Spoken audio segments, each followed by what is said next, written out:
Hola, ¿qué tal? Estamos acá desde Agencia Nova, estamos con el ciclo de entrevistas como siempre y hoy tenemos otro gran protagonista y de los más importantes, en este caso el abogado Leandro Frundarena. ¿Cómo estás? Todo bien, ¿cómo andás? Bueno, un placer que me hayan invitado acá.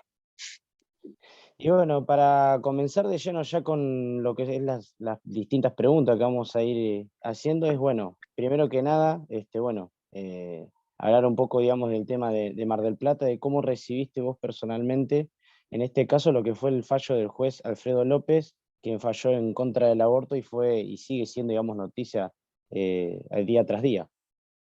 No creo que el fallo deje en evidencia que hay un claro desconocimiento de la Constitución Nacional, de aquellos tratados Ujú, con jerarquía constitucional, tratados internacionales, a los cuales nuestra Constitución ratificó con la reforma del 94, los del artículo 75, inciso 22, que dejan en ujú, claro cuál es la protección al derecho a la vida, la Convención Interamericana de los Derechos del Hombre, de la Convención Interamericana de los Derechos del Niño. Hay muchas cuestiones de las que parece no se tiene un conocimiento certero, porque no deja ujú, de ser un derecho inherente que no corresponde, pero no solamente eso, sino que pone en juego y en vulneración otros derechos, como por ejemplo los que son, lo que les corresponde, mejor dicho, al Congreso. Cuando uno lee, por ejemplo, lo que dice el artículo 75, inciso 23, le da facultades al Congreso para que establezca leyes en protección integral de la madre o del niño durante el embarazo hasta el periodo de lactancia. Entonces, ¿cómo puede ser que se apruebe ujú, una ley de la interrupción voluntaria del embarazo cuando por la Constitución el Congreso, es decir, los miembros de las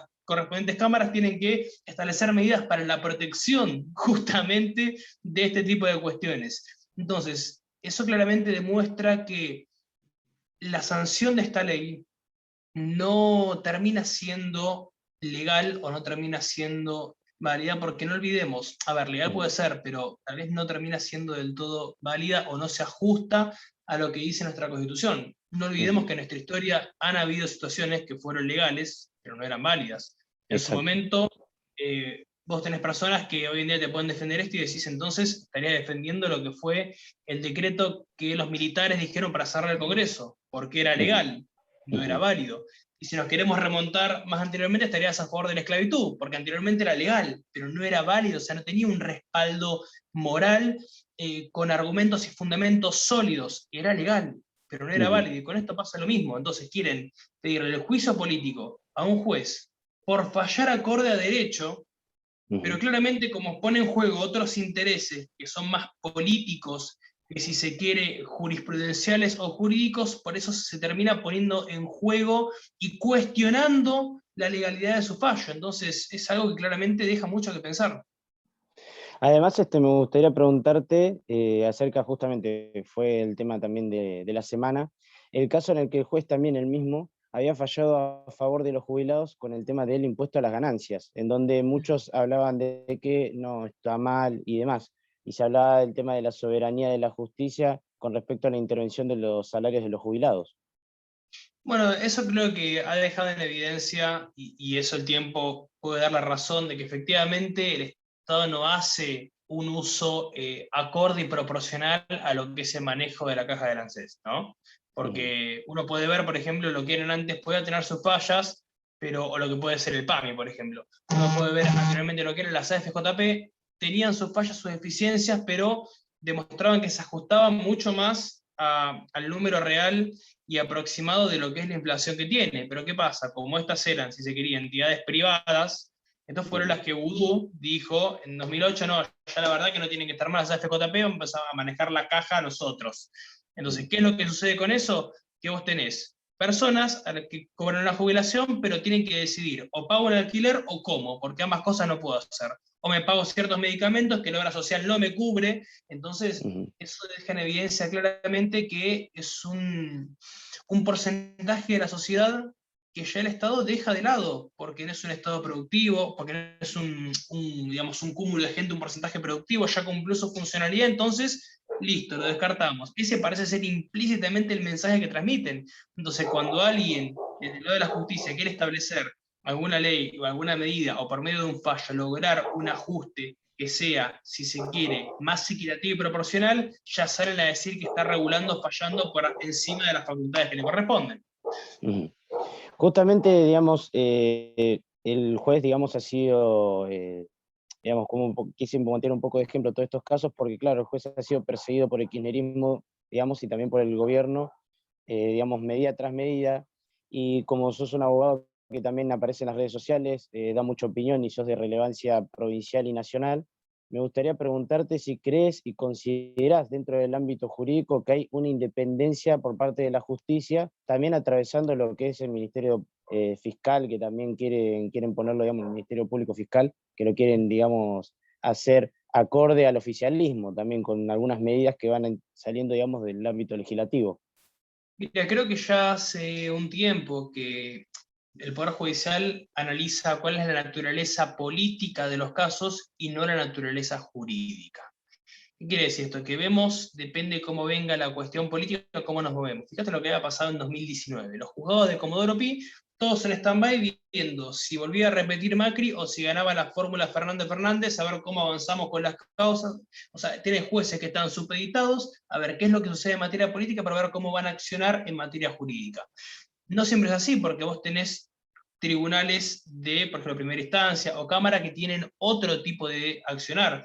Fíjate lo que pasó, por ejemplo, con los campos de Chevere, quien terminó dando en ese caso del visto para decir hasta acá se llega, o mejor dicho, hasta acá no se llega, porque acá ponemos un límite, había sido una jueza de primera instancia. No había sido una resolución que haya venido de la Corte, por ejemplo. Entonces, todavía está esta cuestión de que jueces inferiores pueden marcar un poquito la cancha y decir, está todo bárbaro, pero hay límites a los derechos que vos no podés abusar.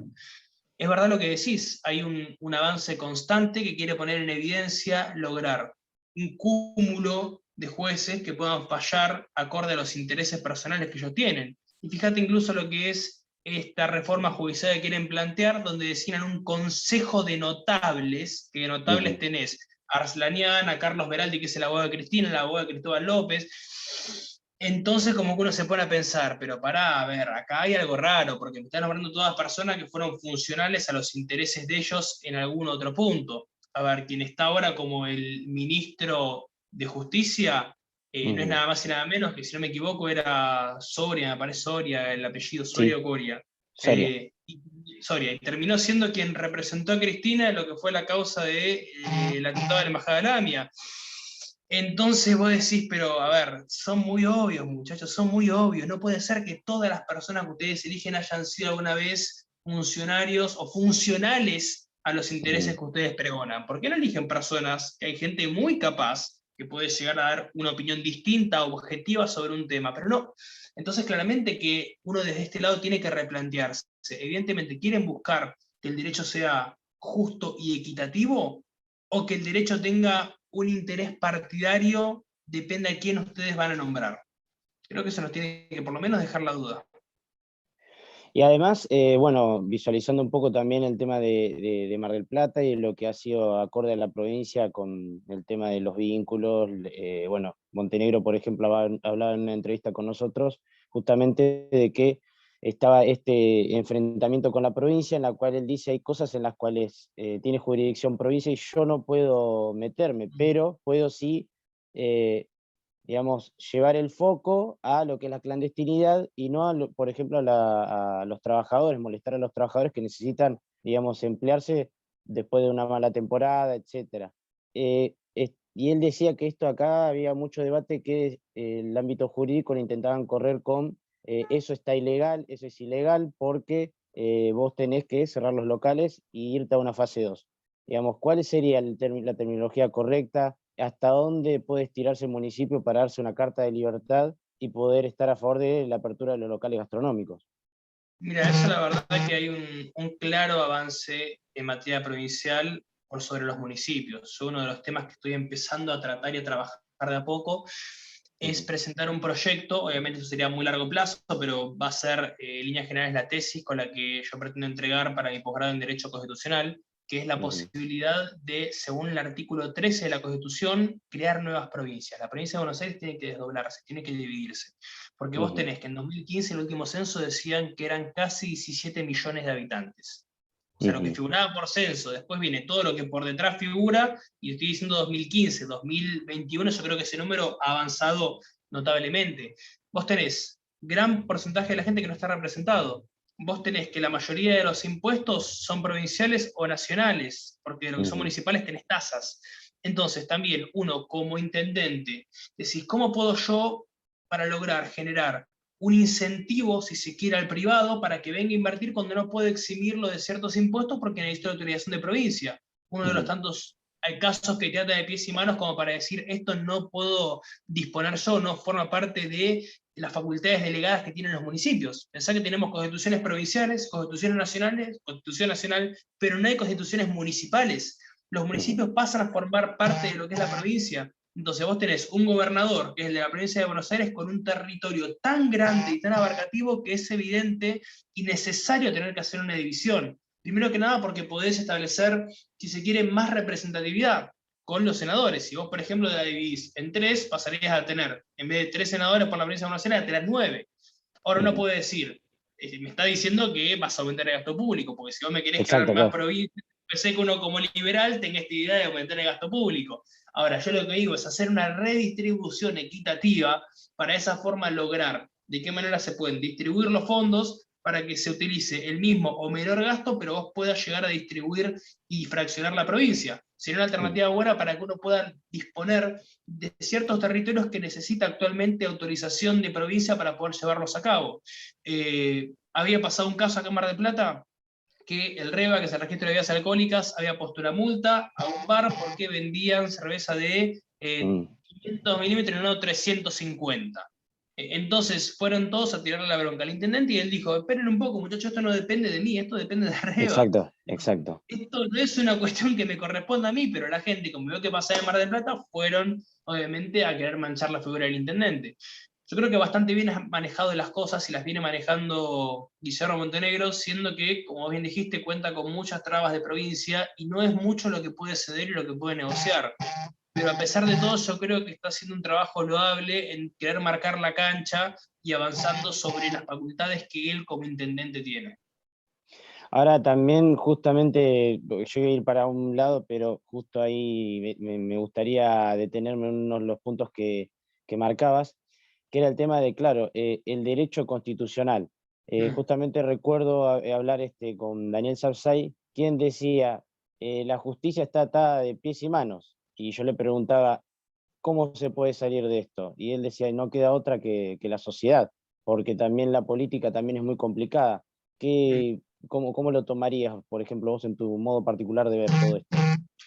Y mira, la verdad que, a ver, esta cuestión de el avance del Poder Ejecutivo hacia el Poder Judicial ya viene desde hace muchísimos años. A ver, no olvidemos que a partir de la década del 30, venimos con lo que fue el golpe, la década infame, el golpe de mano de Félix Uriburu, después viene Justo, Ortiz Castillo, Ramírez Parra en el 43, a su vez Perón en el 46, y lo que hace es desplaza toda la corte que había en ese momento, Ramos Mejía, Sagarna, Chorena, Álvarez, al único que no lo echa porque renuncia es a Repeto, que era el presidente. Si bien era una corte bastante capciosa y tenía sus cosas, porque fue la que dio origen a la doctrina de la emergencia, que avaló todos los golpes posteriores que vinieron después, pero no por eso vas a desplazar a todos los jueces de la corte. Entonces, cada uno de los que vino posteriormente a ocupar el cargo en cabeza del Poder Ejecutivo dijeron, está bueno esto de poner los jueces que cada uno quiera, ¿no? A completa discrecionalidad o arbitrariedad, entre comillas, y tener jueces amigos. Entonces, esa es una cuestión. La otra cuestión es cómo uno puede tener la imparcialidad y querer ser objetivo cuando vos tenés un partido que actualmente es el que detenta el gobierno de turno, que actúan por medio de la amenaza, actúan por medio de la coacción, actúan por medio de la violencia. Fíjate lo que ha pasado en el gobierno, el actual gobierno de Cristina, estamos hablando de 2009-2010, cuando estaba como auditor general de la Nación Leandro Despuig, que él al cumplir el rol de auditor, digamos, es el único organismo de control opositor, si se quiere. Él denunciaba todas las causas de irregularidad en el manejo del presupuesto. ¿Qué pasa? Las causas las agarraba el juez Servide y después públicamente salía a decir, me están amenazando con mi familia, me están amenazando con mi vida, entonces, ¿cómo querés que yo sea imparcial cuando te llega una cartita con, qué sé yo, una foto de tus hijos? ¿Y cómo podés resolver entre ese tipo de cuestiones? Porque uno también está todo bien, yo estoy en contra de lo que dicen, pero me ponen entre la espada y la pared, porque creo que a más de uno puede decir, si me ponen la foto de mis hijos, ¿a qué colegio vas? ¿A dónde tenés tu trabajo? ¿A dónde van tu mujer? ¿A dónde van a comprar el pan tus papás? ¿Y con qué imparcialidad querés que uno falle? Entonces, hasta que la sociedad no salga a darle el respaldo y el apoyo a ese tipo de jueces para lograr la imparcialidad en el Poder Judicial, yo creo que las cuestiones no va a cambiar. A ver, no quiero entrar en detalles, pero todos sabemos lo que ha pasado con Nisman. Entonces, no hace Sí, falta que uno trate de andar y recordar la cuestión de que se cargaron uno de los fiscales que más peso tenía en el momento, un tipo que se ha plantado como muy pocos lo han hecho. Entonces, de ahí para abajo, yo creo que entramos todos en la bolsa. ujú, ujú. Justamente hablabas también del tema de los impuestos, que era por donde justo me interesaba bastante. Yo Mm. recuerdo estar hablando con un economista marplatense, ahora no se me va a venir el nombre a la cabeza, perdón, pero él había hablado de el tema del ARBA, por ejemplo, y la tasa de servicios urbanos, que ARBA vendría a ser un impuesto ilegal y que tendría que cobrarse solamente la tasa de servicios urbanos porque no le correspondería a provincia cobrar ese tipo de impuestos. Después me ponía también el ejemplo del Hospital Regional y Tránsito, que justamente también lo que viene a ser la autonomía provincial ahí dentro, cuando en realidad tendría que haber una autonomía municipal y que, por ejemplo, Mar del Plata tendría que cobrar el tema de patentes y demás, que tiene que venir con el tema de tránsito. Claro. Y hablaba de que esto por ahí tiene que ser o denunciado o llevado adelante también por el tema de la justicia, como para poder desdoblar esa parte. ¿Sería más o menos así? Sí, esa sería una alternativa. Después la alternativa es ver que efectivamente se cobren los impuestos y, a ver, porque vos tenés dentro de la división de derecho tributario, tenés impuestos, tasas y contribuciones. Los Mm, impuestos son los que el Estado los puede exigir por su poder de imperio. Las tasas, si quiere, es en retribución a algo que a vos te dan, por ejemplo, el ABL, alumbrado, barrido y limpieza. Entonces, vos pagás la tasa, pero ellos se encargan de mantenerte, que en muchos casos no es así. Porque yo conozco mucha gente que me dice, mira, Lea, yo pago ABL y mirá lo que es acá, calle de mm, tierra, no tiene luminaria, entonces por acá no pasa nada y yo tengo que pagar igual. Y después tenés las contribuciones que vendrían a ser aquello que vos pagás con finalidad de obtener algo futuro, como ser el caso de los aportes jubilatorios, la tasa de mm, monotributo y demás, el pago de monotributo, perdón. mm, Dentro de lo que son los impuestos, la mayoría claramente es decisión que viene de provincia. Ahora, ¿qué es lo que podría cobrar en ese sentido el municipio? Bueno, habría que ver y estudiar lo que es la fiscalía impositiva, que es la ley tributaria con el presupuesto que manejan aquellos municipios. En Mar del Plata, por ejemplo, vos pensás que el presupuesto anual con el que contaba el último era de 20.800 millones de pesos aproximadamente. De mm. eso, un 20% era para contratos que maneja el municipio, contratos residuales, obligaciones que no puede dejar de lado, tiene que ir destinado un 20% para eso. Un 75% es de gasto de empleados públicos y te queda un 5% de gasto de inversión. Un 5% solamente para lo que es el arreglo de los semáforos o las Mm, plazas o cualquier otra cuestión que se pueda llegar a citar entre medio. Ahora, uno se pone a pensar, y bueno, ¿cómo hacemos para lograr generar una mayor recaudación si vos no podés aumentarle las tasas a las personas? Bueno, eso fue lo que quiso intentar hacer el intendente anterior que tuvimos, Arroyo, pero ¿qué pasa? Él puso la ley de tolerancia cero con el alcohol. Entonces, mm, ¿qué pasa? Vos tomabas una cerveza, te paraba, multa, multa, multa, multa, logró generar un superávit de la recaudación. ¿A dónde fue a parar esa plata? La verdad que no lo sabe nadie. Entonces, decís, ¿de qué te sirve lograr en cierta forma, hasta te diría perjudicar al tipo que tiene un bar, porque uno sabe que por tomarse una pinta no pasa nada, si uno dice, bueno, no tenés que manejar cuando salís. Está todo bien, pero se entiende que si no superás el 0,5, que es la mínima, no te afecta tu capacidad para que vos puedas llegar a estar al volante o poder manejar. Entonces, bajo ese punto de vista, con esta ley de tolerancia cero lo que buscó es una recaudación en el municipio. Ahora, ¿dónde fue a parar eso? Entonces, hay mm, que buscar alternativas distintas que vos puedas llegar a decir, vamos a tener una inversión, vamos a eximir a esa persona que viene a querer invertir en ciertas tasas que podamos, pero también estaría bueno poder eximirle el pago de ciertos impuestos. Pero como la mayoría de esos impuestos vienen de provincia, vos necesitas autorización que no te van a bajar, y más ahora siendo mm. oposición, para que esa persona pueda venir y decir, bueno, yo invierto en Mar del Plata, no tengo que pagar todos estos impuestos por un lapso de 8 o 10 años, pero yo me encargo de contratar empleados de Mar del Plata, de dejar una obra, una infraestructura linda para la ciudad, qué sé yo, de atraer turismo, porque puedo hacer un hotel con termas, por decirte Ujú, algo. Entonces, es muy poco la posibilidad que tiene el municipio de negociar y la mayoría de los impuestos, el grueso, se van para la provincia. ujú. Otra de las cosas, como para ir cerrando el tema de impuestos y demás, justamente vos hablabas de que te considerás un liberal. Sí. Me gustaría, por ahí esto viene más del lado de la economía, pero entendiendo que entendés mucho de economía, me gustaría preguntártelo. Un colega, recuerdo que me decía, estaría bueno poder hacer una moneda propia tipo virtual, tipo criptomoneda en Mar del Plata. ¿Vos Mm. lo verías como potable? No, yo creo que lo que tenemos que hacer acá es tratar de hacer una moneda de libre cambio. Por ejemplo, podríamos juntarnos con los países de Mercosur, claramente con el gobierno actual no se puede, porque ya salió a decir el Mm, presidente que es un lastre y se baja del barco. Pero bueno, supongamos que no lo haya dicho, mm, hacer una moneda fuerte, qué sé yo, el marco o el merco, por decirte algo. Entonces, se manejarían todos los países que formarían parte del Mercosur con esa moneda, de esa forma controlás la inflación porque no se va a poder emitir. Al no tener mm, emisión, no vas a tener inflación. De esa forma tendrías una moneda estable y estaría sujeta a las relaciones comerciales que podría llegar a tener, porque esa moneda va a valer lo mismo en Argentina, en Brasil, en Chile, en cualquier país de los que forma parte y se quiere, en Uruguay. mm. Entonces, desde ese punto de vista, vos podrías llegar a establecer una moneda fuerte en ese aspecto. Vos me decís, tal vez, dolarizar la economía, y yo creo que no sería una alternativa tal vez viable, porque de ese punto de vista, en su momento podría haber sido una alternativa que funcionó en la década del 90, ahora no tenemos tal vez un crecimiento, un desarrollo como Estados Unidos para poder de cuajo pasar a tener todos dólares, porque claramente eso nos implicaría traer muchos dólares, lo cual no hay para todos, pero sí tal vez la posibilidad de una moneda nueva que pueda sostener y mantener un crecimiento dentro de todo estable, controlás la base monetaria, porque vos sacás todos los pesos que hay circulando, traes este merco, siguiendo el ejemplo, entonces sabés cuánta plata tenés en el sistema, la podés controlar, y de esa forma creo que deja en evidencia que podrías controlar los niveles de inflación. Pero eso sería lo más estable, si se quiere, como para buscar una alternativa a este crecimiento que hay y buscar de qué forma podés reemplazar el peso por otra moneda. Ahora, también cerrando ya el tema de justicia, digamos, ¿crees que todavía es la pata independiente que le queda, digamos, a la República? O, como dijo Daniel Sarsay, ya queda muy poco, ¿no? Que quedan migajas de lo que queda de la República.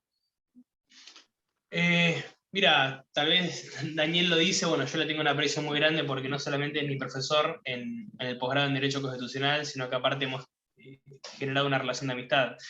Él ha vivido más hechos y creo que de a poco uno va perdiendo esa esperanza. Yo como todavía soy un poco más joven y muchas cosas que no viví, yo creo que todavía estamos lejos de bajar los brazos por completo. Obviamente la idea mía es siempre pelear por la finalidad y por la idea de querer reflotar esos valores que tanto se han perdido. Para mí, los ideales de Alberdi, los ideales de Moreno, los ideales de San Martín, los ideales de Sarmiento son todos ideales muy nobles y hay que revivirlos. Ahora, tampoco desconozco la historia. Yo sé que Alberdi murió en Francia, que San Martín murió en Inglaterra, que Sarmiento muere en Paraguay, que a Moreno le envenenaron arriba un barco yendo para Inglaterra. Entonces, si todos nuestros próceres murieron fuera del país, porque la mayoría se han ido, muchos por no encontrar, por no ver esperanza, otros por desilusión. Entonces, ¿qué nos queda para nosotros, que somos unos simples humanos que no hemos hecho tanto, o no hemos hecho pero ni un 0,0002% de lo que han hecho ellos? Pero bueno, creo que el optimismo y la fe es lo menos que se tiene que perder. Ahora, justo agarrando ese optimismo y viendo que, por ejemplo, no solo el arco liberal, también está el arco conservador, por ahí el arco de la centroderecha está empezando como a pegar una emergida, digamos, y cierto sector de Juntos por el Cambio, del bueno, digamos, ¿no? También están como adentrándose y empezando como a ver esa especie de unión o lucha, por ejemplo, por lo menos por fuera de las coaliciones políticas en conjunto. Mm. ¿Se puede oler, digamos, un cambio ahora para las elecciones de medio término y quizás para el 2023? ¿O hay otros que dicen esto viene recién comenzando, todavía no podemos soñar con un 2023 en donde se quite de cuajo al kirchnerismo? Yo creo que eso va a depender de cómo se establezcan las alianzas. A ver, el kirchnerismo está perdiendo demasiado poder porque se le está desdoblando la pata peronista que podían haber tenido, cada vez se alejaban más. A ver, nos puede gustar más o nos puede gustar menos, pero el peronismo por lo menos tiene doctrina. Uno lee La Hora de los Pueblos, La Comunidad Organizada, doctrina peronista. A ver, yo no la comparto en absoluto, ¿no? Pero lo que voy, Ujú. él tenía un pensamiento. Él hablaba de que las democracias como el comunismo soviético, el fascismo o el nacionalsindicalismo español eran los modelos a seguir porque es lo que se venía, te hablaba del adoctrinamiento, por más que no lo comparto, pero el tipo te lo decía claro. Qué sé yo, el comunismo con Marx tiene su doctrina, con Marx y con Engels, con el liberalismo ni hablar, muy rico en doctrina. Ahora, ¿cuál es la doctrina del kirchnerismo? Sinceramente, de Cristina. ¿Esto es doctrina? No, esto no es doctrina. Entonces, como no tienen doctrina ni en materia económica, ni en materia jurídica, ni en materia social, ¿qué hacen? Van sacando de diferentes cosas. Agarramos un poquito del peronismo, agarramos un poquito del fascismo, agarramos un poquito del comunismo, hacemos un mixtape de lo que salga. Y en eso hacemos un mix de lo que salga. Son desprolijos, se están manejando de manera errónea, están queriendo atropellar de una forma completamente abusiva, atroz, autoritaria, déspota, y eso hace que ya la gente cada vez vaya encontrando en ellos, o quienes en su momento creyeron que podía llegar a ser lo que en su momento había sido Perón, para quienes tenían esa ideología, dijeron, no, esto no es lo que nosotros vimos. Me hablo de las generaciones más grandes, ¿no? Y se quiere los de 60, los de 70 que todavía lo siguen votando. Y claramente la juventud ha tenido un despertar gracias al loable trabajo que ha hecho Javier Milei desde que empezó a dar la batalla y todo esto. Después tenés un sector del PRO que, si se quiere, puede empatizar más con la figura no solamente de Javier, sino también ver el reflejo en Patricia Bullrich, que ha sido una persona que ha hecho un gran trabajo cuando estuvo como ministra de Trabajo en la década de 90, cuando estuvo como ministra de Seguridad en la gestión anterior. Es una persona que ya viene metida en política, que ha trabajado también, por ejemplo, con Ricardo López Murphy, que vuelve a figurar como uno de los referentes del liberalismo en Republicanos Unidos. Entonces, hay nombres y se está demostrando que se puede llegar a establecer una alianza. Ahora, no hay que desconocer cuál es la realidad política en la que hoy estamos.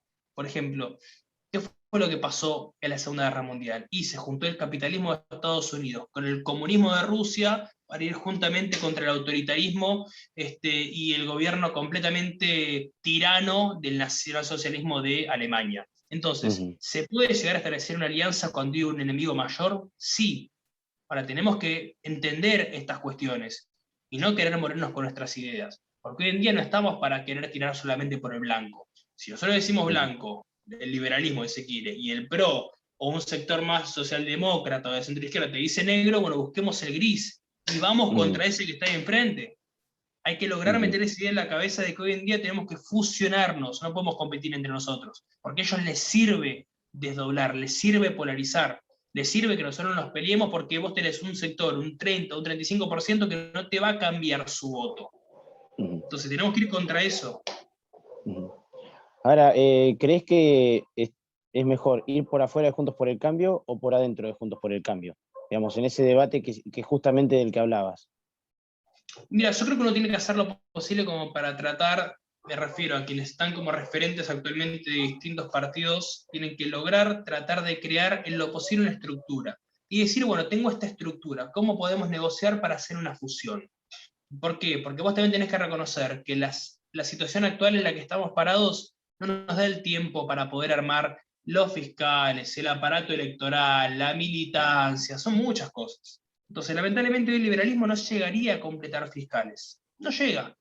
Entonces, vamos a ver de qué forma nos podemos juntar, siempre y cuando sea inteligentes en la negociación, porque eso le pasó al radicalismo, un sector que quedó muy golpeado y dolido, cuando en las elecciones de 2015 no le dieron ningún puesto acorde al apoyo que ellos le habían dado al PRO para poder llegar a que Macri sea presidente. Entonces, está todo bien, si te tenemos que dar nuestro apoyo, te lo damos, pero ¿qué nos das vos a cambio? Yo creo que tiene que ser una estrategia de cómo negociar. A ver, lo decía Otto von Bismarck, la política es el arte de lo posible. Hay que ver de qué manera ir jugando y moviendo las fichas para lograr, bueno, yo traccioné todo esto. Tengo esta gente, tengo estas cabezas, porque también hay que reconocer que el liberalismo tiene gente muy preparada y capacitada, no solamente en materia económica, sino en materia jurídica, sino también en materia penal, de distintos campos del derecho, ¿no? En materia civil y comercial, en materia laboral. Entonces, ¿cómo podemos sumar esta estructura a algo que ya está armado, pero para que sea una fusión, no para que sea una absorción? Eso es lo que hay que entender.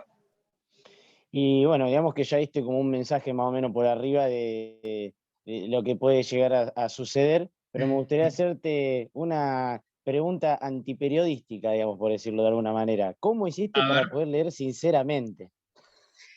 Eh, es complicado, a ver, yo creo que hay que leer de todo en la vida. Este es Sí, uno sí, que sí, yo he visto obviamente. algunos capítulos, he leído algunos capítulos puntualmente, pero la mejor forma que uno tiene de combatir contra el enemigo es estudiándolo. Y Mm. claramente de esto no he sacado nada positivo, creo que uno puede rescatar hasta más cosas buenas de el Capital de Marx, que por acá lo debo tener, creo que uno puede rescatar mucha más doctrina de acá. Eh, pero bueno, como te digo, algunas cosas interesantes hay, y me lo compré puntualmente porque me dijeron que hay ciertos capítulos donde ella pisa el palito, y bueno, son Mm. cosas que claramente alguien con un pensamiento distinto tiene que tomarse el trabajo de leer el equivalente a 600 hojas y buscar dónde está el error. Porque claramente los que lo leyeron de ellos no te van a decir dónde está el error.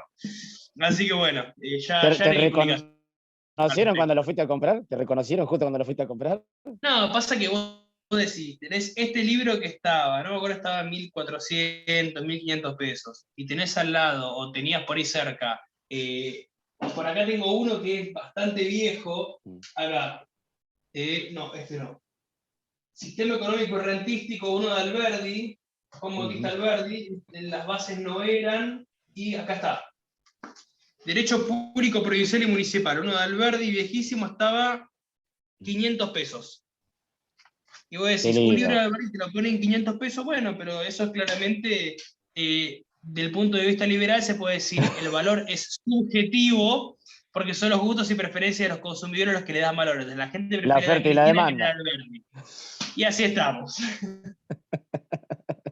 La verdad que nada, que te agradezco un montón, en serio, Leandro, porque la verdad hace mucho que te queríamos hacer la nota. Me acuerdo que te le hicieron por otra parte otro colega, me acuerdo, no para Nova, y la verdad que recontra alegre de que, bueno, de verte a veces en las marchas, cuando uno hace la cobertura, porque eso quiere decir que uno está luchando como siempre, y también por otra parte, abriendo las puertas como de tu casa, tomándote un tiempo como para poder hacer la nota. Un placer siempre poder charlar con ustedes. Muchísimas gracias. Nos Dale, estamos viendo para la próxima y ojalá que haya más entrevistas. claro que sí. Chao, hasta luego.